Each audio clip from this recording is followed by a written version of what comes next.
তার মেজাজের তলপাওয়া বেশ শক্ত। আলোকচিত্রীদের সঙ্গে তার সম্পর্ক আদায় কাজকলায়। মেজাজ যেন সবসময়ই সপ্তমে। আলোকচিত্রীদের দেখলেই মাথা গরম করে ফেলেন জয়া বচ্চন। মাঝে মধ্যেই বকাঝকাও দেন তাদের। সাধারণত অমিতাভ ঘরণীর ভয়ে যেন তটস্থ থাকেন তারা। রবিবার সপরিবার জামনগরে পৌঁছন অভিনেত্রী। উপলক্ষ অনন্ত আম্বানি আর রাধিকা মার্চেন্টের প্রাক বিবাহ উদযাপন। তা নিয়ে তোলপাড় গোটা দেশ। 1 মার্চ জামনগরে শুরু হয়েছিল এই অনুষ্ঠান।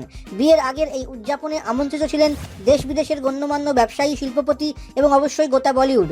অনুষ্ঠানের একেবারে শেষ দিন পৌঁছন জয়া। বিমানবন্দরে পা দেওয়া মাত্রই যেন ভোল বদল অভিনেত্রীর। তার ভিডিও দেখে নেট নাগরিকদের মন্তব্য, ওর হলোটা কি, সুস্থ আছেন তো? প্রকাশ্যে আলোকচিত্রীদের সঙ্গে দুর্ব্যবহারের অভিযোগ জয়ার বিরুদ্ধে আগেও উঠেছে। কেন অনুমতি ছাড়া তারা ছবি তুলছেন তা নিয়ে অসন্তোষ প্রকাশ করেছেন তিনি। ক্যামেরার সামনে আঙুল তুলেও কথা বলতে দেখা গিয়েছে অভিনেত্রীকে। অনেক সময় আলোকচিত্রীদের শত ডাকাডাকিতেও কান না দিয়ে চলে গিয়েছেন, কখনো আবার বিরক্তি প্রকাশ করেছেন।